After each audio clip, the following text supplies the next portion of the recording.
সালাম দিলে হিংসা বিদ্বেষ মারামারি কাটাকাটি যা কিছু আছে এইসব দূর হয়ে যায়। অনেকেই যারা বড় ধনী আছে তারা সালাম দিতে লজ্জাবোধ করে, গরিব মানুষকে সালাম দিতে লজ্জাবোধ করে। ইনশাআল্লাহ আমি তো গরিব মানুষ, কিন্তু আমি যে কোনো মানুষকে সালাম দিতে আমি লজ্জাবোধ করি না। গরিব হোক, আমার থেকে নিঃস্ব হোক, আমি তো গরিব কিন্তু আমার থেকে নিঃস্ব হোক, আমি সালাম দিতে আজ পর্যন্ত আল্লাহর রহমতে আমি দ্বিধাদ্বন্দ্ব করি না। আমি যে কোনো মানুষ হোক আমি সালাম দেওয়ার জন্য প্রস্তুত হয়ে যাই। আলহামদুলিল্লাহ, এটা আমার একটা বিশেষ একটি আমল। আমি সবসময় সালাম দেওয়ার চেষ্টা করি। কিন্তু আমাদের সমাজের মধ্যে উলামায়ে কেরাম বলেন বা বড় ধনাঢ্য ব্যক্তি বলেন, সালাম নেওয়ার জন্য তারা প্রস্তুত কিন্তু সালাম দেওয়ার জন্য প্রস্তুত নয়। কেন এইসব? কেন সালাম দিলে হিংসা বিদ্বেষ মারামারি কাটাকাটি যা কিছু আছে এইসব দূর হয়ে যায়।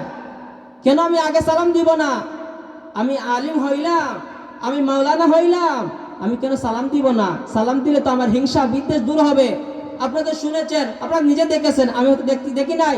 খাতিয়ার সাহেব রহমতুল্লাহ আলাইহি যখন আমাদের শেরপুরের মধ্যে আসতেন তখন কি বলতেন? দেখার সাথে সালাম দিয়ে দিতেন, আসসালামু আলাইকুম রহমতুল্লাহ বলতেন।